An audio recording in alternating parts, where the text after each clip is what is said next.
Si gjithnjë sjell këngë shumë motivuese dhe të rënqethin këto këngët e Beyoncé, ashtu sikurse ishte edhe kjo që sapo dëgjuam Be Alive, që është dhe kolona zanore e filmit për cilin flasim tani. Premiera, një ndër 4 premierat që kanë ardhur këtë të enjte në Cineplex, King Richard. Një film shumë interesant dhe është një vështrim mbi historinë se si yjet e tenisit Venus dhe Serena Williams, shumë të njohura, arrin majat pasi u trajnuan nga jati i tyre Richard Williams, që në këtë film luhet nga Will Smith, është rikthyer pas një pauze.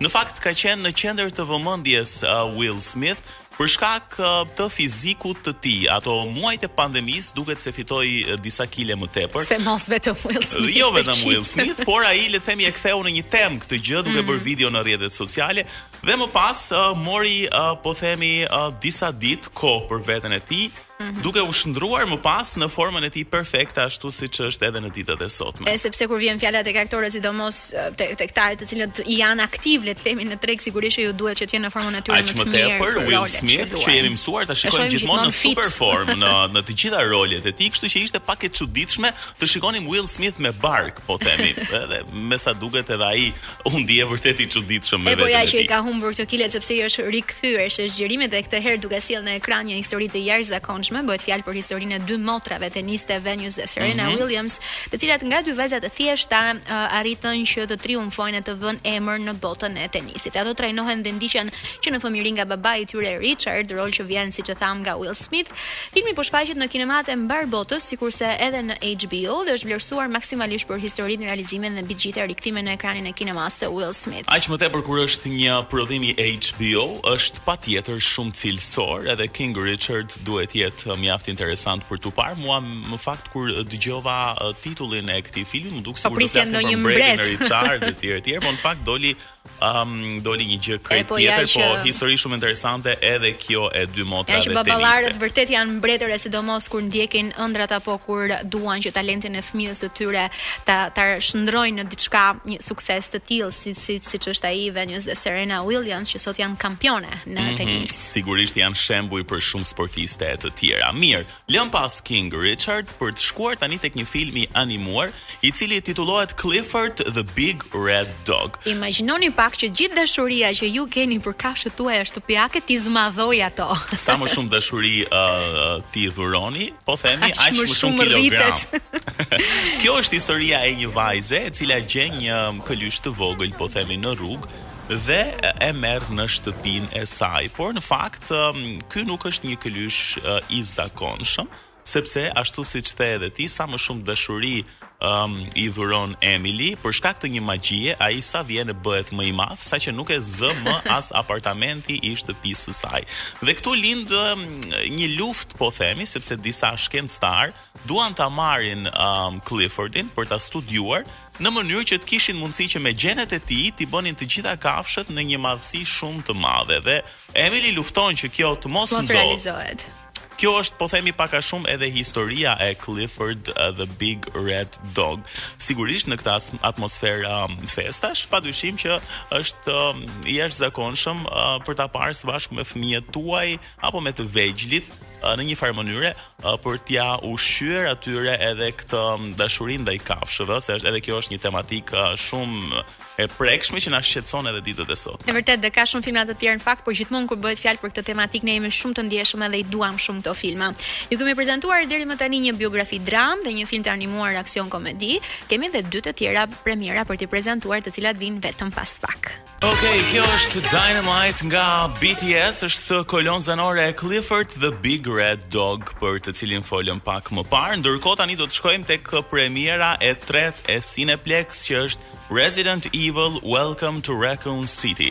Në fakt, filmat Resident Evil janë të hershëm. I pari daton që në vitin 92 në mos gaboj, dhe janë të shpërndarë në 2 linja. Janë 4 filma Resident Evil, po themi original, që kanë ndjekur njëri pas tjetrin, dhe më pas janë edhe prodhime të tjera që janë jashtë, po themi, asaj originales, por që mbeten tek e njëjta tematik.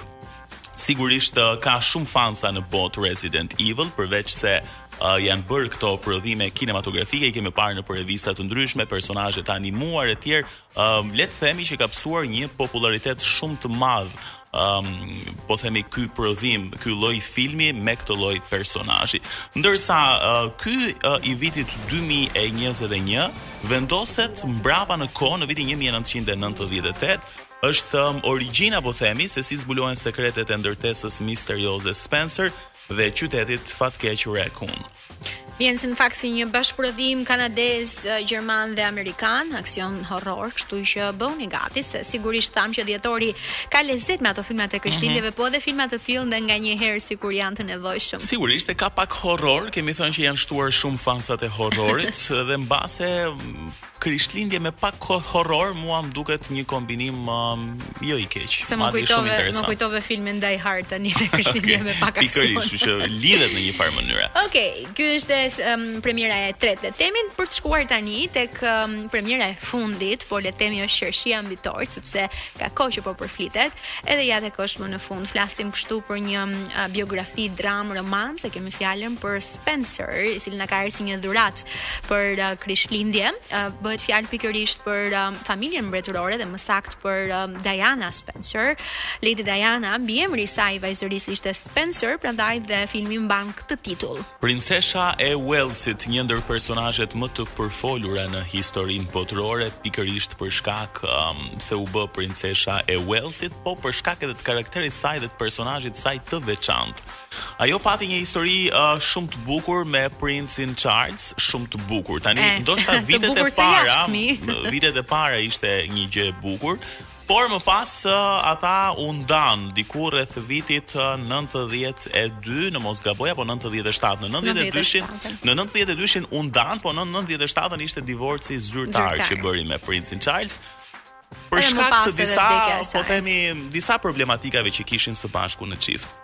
Në fakt, e vërteta është nuk është se duheshin.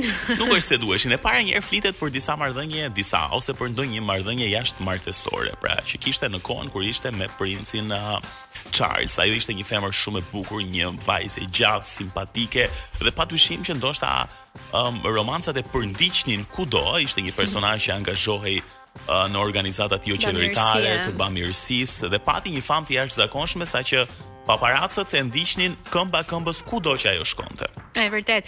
Në fakt thuhet që nga martesa e tyre gjëja më e mirë që erdhi, me sa duket sepse dashuritë e vërtet nuk është se pati dhe aq mes tyre, kanë qenë dy djemtë e tyre, princat William edhe Harry. Megjithatë, filmi Spencer i vën ngjarjet gjatë pushimeve të Krishtlindjeve me familjen mbretërore në Norfolk, Angli, teksa Diana Spencer, e cila në atë kohë po kalonte edhe një kohë të vështirë, vendos të heqë dorë nga martesa e saj me princin Charles. Reagimet janë të ndryshme, por një pjesë e mirë nuk mendon se aktoria ka lartësinë e duhur për të luajtur rolin e princesh Diana, sepse flasim kështu për Kristen Stewart, e cila ka ardhur në këtë rol kryesor. Ty si të është dukur, të paktën nga traileri? Shumë interesante, kam parë edhe kritikat që janë bërë dhe me të vërtetë e ka portretizuar mjaft bukur. Ndoshta e ka ndihmuar absolutisht edhe prodhimi i vitit 2021, sigurisht ka efekte, po themi shumë më të mira, qoftë edhe po themi edhe në fytyrë, sepse ka momente që shpesh herë regjisorët ndërhyjnë së bashku me efektet speciale për ta bërë një personazh shumë të ngjashëm, por edhe veshjet e gjithçka më duket se kjo është shumë më pranë realitetit, ë. Edhe në fakt edhe Kristen Stewart ka shprehur edhe se si ka arritur që të realizojë theksin e të folurit të princesh Dianës me një aksent britanik.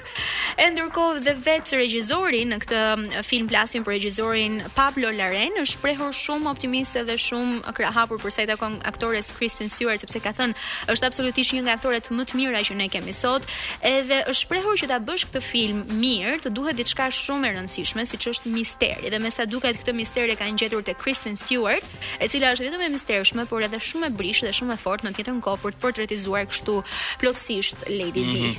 Historia e Lady Dis është po ashtu edhe shumë e dhimbshme. Menjëherë sapo u divorcua zyrtarisht me princin Charles, ajo pati 2 romanca të menjëhershme, me njërin prej të cilëve që ishte po themi dhe partneri i saj i fundit Dodi Al-Fayed humbi jetën në një aksident tragjik në Paris. Aksident në fakt i cili ka ngjallur shumë teori konspirative, ka pafund le të themi diskutime apo edhe dokumentarë dhe filma që e kanë trajtuar në perspektiva të ndryshme. A ishte vërtet një aksident, a ishte një vrasje, çfarë ishte?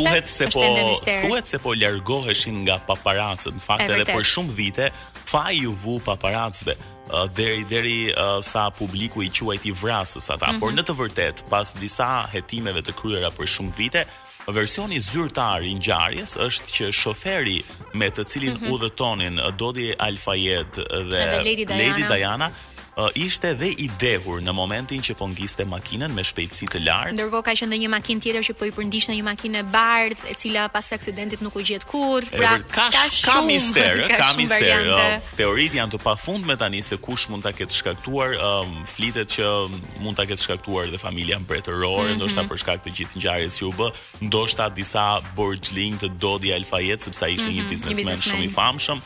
Pra teoritë janë të pafundme. Megjithatë, vdekja e saj ishte padyshim një ditë shumë e trisht për të gjithë botën, Ka qenë gusht, më duket, 31 gusht të 97-s ndodhi aksidenti dhe e gjithë Londra më pas doli jashtë duke vendosur lule pranë apartamentit të saj në Kensington Palace, ku ajo e ruajti edhe pas ndarjes me Charlesin. Dhe më pas Parisi po ashtu ishte edhe në zi, le të themi ishte fundi i një personazhi që i kishte mbajtur po themi me ushqim të gjithë gazetarët, të gjithë showbizin, por edhe një personazh që ishte me të vërtetë interesant pavarësisht pjesës personale, nuk mund ta gjykojmë nëse ishte mirë apo ishte keq, ajo pati disa romanca, u nda me po se duket që këto romanca erdhën edhe si kundërpërgjigje romancave jashtëmartësore që Charles pati me femrën që ai donte. Duhet shikoni The Crown për të parë se çfarë ndodhi një familje mbretërore dhe çfarë intrigash që sigurisht ne ndoshta nuk do të jemi të aftë të zbulojmë dot kurrë. Një tjetër sukses ky i Pablo Larraín, i cili në vitin 2016 në fakt solli një tjetër film shumë të suksesshëm, Jackie, i cili trajton le të themi atë periudhën e pas vdekjes së presidentit John Kennedy dhe flet për First Lady Jacqueline Kennedy, e tregon të gjithë le të themi atë traumën, atë trishtimin edhe ngushëllimin që ajo i duhet i bëj fëmijëve pas humbjes së John Kennedy. Dhe për ta mbyllur do të thoya që është kombinimi ideal, sepse kanë futur edhe tematikën e Krishtlindjeve, pra ngjarjet ndodhin për Krishtlindje, po në një periudhë Krishtlindje, kështu që është edhe një film festash, po është edhe një film biografi historik ku ju njiheni edhe më mirë me personazhin e Lady Dianas, por edhe me momentin kur ajo u nda me princin Charles. Ka shumë filma, ka shumë dokumentar për Lady Di, edhe me sa duket teoritë konspirative nuk pushojnë, kështu që Lady Diana edhe pse jo më në këtë jetë vijon që të ngjall shumë polemika dhe shumë diskutime. Nuk e mbyllim këtu diskutimin për Lady Diana, sepse pas pak do t'ju sjellim 15 fakte interesante që mbase nuk keni dëgjuar ndonjëherë për Lady Di.